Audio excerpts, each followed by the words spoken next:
Hi, hello, my students. How are you today? Are you fine? Okay, Mrs. Lynch, fine too. Thank you. Okay, my students, class 9. The lesson English today, Mrs. Lynch want to explain to you about elliptical structure. Ya, ini sepertinya sudah pernah, tapi Miss akan ulang kembali itu apa yang disebut dengan elliptical structure. Structure, oke? Oke, ya. Jadi tolong disimak baik-baik ya materi kita hari ini supaya nanti anak-anak mengerti ya. Oke, kita simak baik-baik. Now, sekarang di sini Miss akan menjelaskan pengertian dari ya apa itu yang disebut dengan elliptical structure ya. Oke, perhatikan di sini ada teorinya. Elliptical structure adalah penghilangan bagian tertentu dari suatu kalimat akibat penggabungan dengan kalimat lain pada saat membentuk kalimat majemuk. Ya. Miss ulangi, tadi elliptical structure adalah penghilangan bagian tertentu dari suatu kalimat akibat penggabungan dengan kalimat lain pada saat membentuk kalimat majemuk. Oke, ya. Nah, penghilangan bagian tertentu tersebut tidak menyebabkan perubahan arti dari kalimat, ya. Tidak ada perubahan artinya. Ya, disimak. Penghilangan bagian tertentu tersebut tidak menyebabkan perubahan arti dari kalimat tersebut. Nah, di sini sebenarnya nih ada beberapa jenis ya, tapi untuk hari ini kita akan mempelajari dua jenis ya. Ada dua jenis elliptical structure yang akan anak-anak perlu ketahui ya. Yang pertama itu adalah to and so. Ya. Untuk yang pertama kita akan mempelajari itu to and so. Ini sudah tidak asing lagi untuk anak-anak ya. Lihat di sini, to di sini artinya adalah juga untuk kalimat positif. Ingat ya, kata to itu artinya juga untuk kalimat positif. Letaknya di akhir kalimat. Jadi kalau to itu letaknya di akhir kalimat. Ya. Kemudian kita lihat di sini kita temukan kata so. So di sini artinya begitu juga untuk kalimat positif. Tetapi beda ya, ada perbedaannya. Kalau kata so letaknya di awal kalimat kedua. Tadi kalau to di akhir kalimat. Sedangkan so letaknya di awal kalimat kedua, ya. Adapun rumusnya, perhatikan anak-anak semuanya, ya. Rumus antara to and so itu berbeda.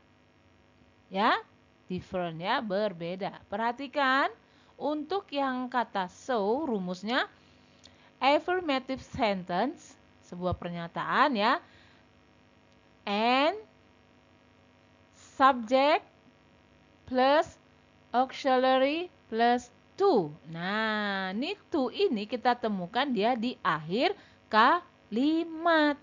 Ya. Mana yang membuktikan? Tadi kan sudah dikatakan bahwa to itu artinya juga untuk kalimat positif bentuknya, ya. letaknya di akhir kalimat. Ini untuk yang kata to. Sedangkan untuk kata so tadi dijelaskan ya, letaknya di awal kalimat kedua. Perhatikan sini rumusnya. Rumus untuk kata so. Affirmative sentence ya, and so. Nah, so di sini letaknya di awal kalimat kedua ya. Nanti ini dulu kalimat pertama, koma, baru kita temukan kalimat kedua yaitu adanya so.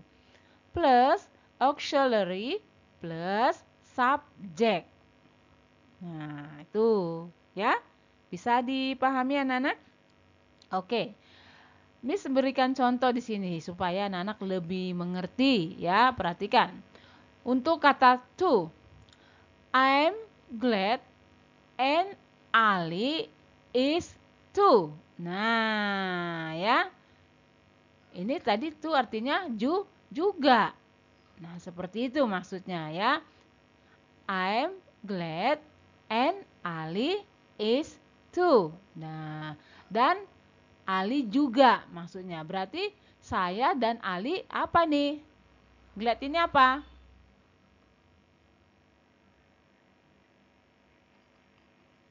Apa ya artinya glad?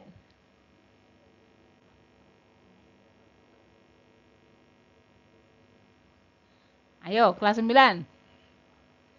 Nah, ya, saya bangga dan Ali juga. Nah, tadi kan dikatakan arti dari elliptical structure itu penghilangan bagian tertentu dari suatu kalimat akibat penggabungan. Nah, ini adanya penggabungan dengan kalimat lain. Seperti itu, tetapi tidak menghilangkan bagian tertentu.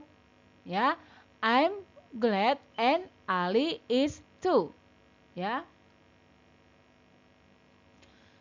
Saya senang atau bangga ya, dan Ali juga. Berarti antara saya dan Ali ini merasakan hal yang sama. Nah, juga ya.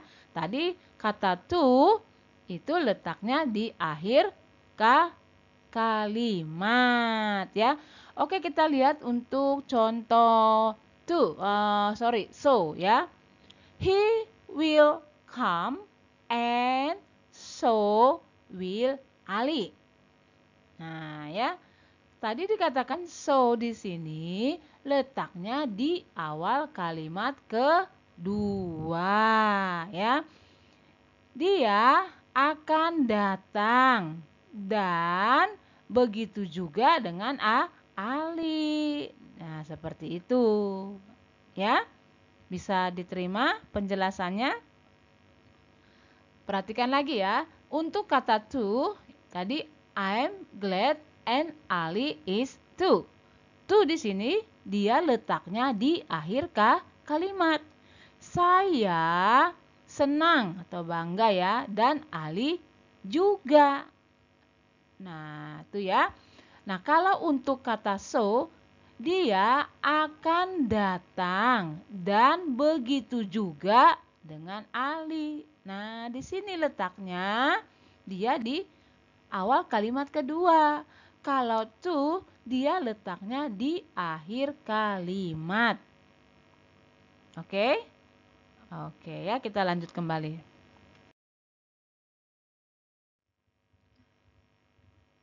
Untuk yang kedua, anak-anak sekalian, perhatikan di sini. Untuk yang kedua, kita akan membahas either and neither. Ini sudah pernah ya, Miss ulang kembali. Ya, untuk yang kedua, elliptical structure-nya either and neither, ya. Kata either ini artinya juga tidak. Ini untuk kalimat negatif. Tadi to and so itu untuk kalimat positif. Sedangkan either and neither ini untuk kalimat negatif. Oke? Oke ya, kita lanjut kembali. Untuk kata either, letaknya di akhir kalimat. Berarti ini sama posisinya dengan to, ya. Tetapi ada perbedaannya. To untuk kalimat positif, sedangkan either untuk kalimat negatif, ya. Perhatikan, either ini artinya juga tidak. Untuk kalimat negatif, letaknya di akhir kalimat, ya. Kemudian untuk neither, tidak juga. Ini juga tidak, ini tidak juga. Ya, dia sama untuk kalimat negatif. Akan tetapi neither di sini letaknya di awal kalimat kedua. Berarti dia posisinya sama dengan kata so. Ya, cuman beda. So positif, neither negatif, ya. Baiklah anak-anak, sini perhatikan ada rumus ya. Rumusnya negative sentence and subject plus auxiliary plus not. Ada not di sini. Kenapa? Tadi dikatakan either dan neither itu untuk kalimat negatif. Oke? Ya, Miss ulangi. Negative sentence and subject plus auxiliary plus not plus either. Dia di akhir kalimat. Oke? Oke, ya kita lanjut kembali. Dan untuk kata neither, ya, rumusnya negative sentence and neither plus auxiliary plus subject. Berarti setelah ada neither, dia ada option lain, ada auxiliary yang kita temukan dan subject, ya. Nah, biar lebih paham, perhatikan contoh di sini. Contoh untuk kata either. He doesn't. Doesn't ini dari kata does not. Kenapa? Tadi sudah dijelaskan ya. Either dan neither ini untuk kalimat negatif. Oke? Oke ya, kita lanjut kembali. He doesn't come. And Ali doesn't either. Nah ya, sama-sama. Ini dijelaskan ada not-nya. Karena tadi ini kan awalnya nih kalimat masing-masing. Ya, kalimat masing-masing. Kemudian digabung. Nah, itu tadi digabung menjadi satu kalimat. Ya, satu kalimat tapi dia tidak menghilangkan artinya. Paham anak-anak? Ya. Nah, perhatikan untuk contoh kalimat either. He doesn't come and Ali doesn't either. Dia tidak datang dan Ali juga tidak. Nah, seperti itu ya. Kita lihat lagi untuk yang kata neither. She wasn't, was not. Ini dari kata was not ya. She wasn't coming and neither were they. Ya. Sesuaikan coba rumusnya. Pas tidak? Negative sentence ya, nih negative sentence ya. And neither plus auxiliary. Auxiliary plus subject. Ya. Dia tidak datang dan mereka tidak juga. Nah, seperti itu ya. Tidak juga dengan mereka. Itu maksudnya tadi ya. Jadi anak-anak untuk kata to, so, either, and neither ya. Kalian yang harus anak-anak ingat, to and so itu untuk kalimat positif. Dan either, neither untuk kalimat negatif. Oke? Anak-anak mengerti? Oke ya, pasti kalian akan mengerti penjelasan Miss pada hari ini ya. Disimak. Untuk video pembelajaran ya, Miss rasa tidak cukup sekali kalian untuk mendengarkannya. Ya anak-anak ya, kalian pahami kembali ya, simak baik-baik lagi penjelasan ini dan kalian harus benar-benar menghayati maksud dari pembelajaran kita pada hari ini ya. Oke, baiklah anak-anakku. Ya, sampai di sini dulu penjelasan dari Miss Lince ya tentang elliptical structure, either, neither, to, and so. Ya, semoga anak-anak bisa menerima penjelasan pada siang hari ini walaupun singkat ya. Dan itu anak-anak boleh terima materi kita untuk hari ini. Baiklah anak-anak, pesan Miss Lince, kalian tetap harus semangat dalam belajar dan jaga kesehatan. Oke anak-anakku, selamat siang. Sampai kita ketemu lagi. Bye-bye.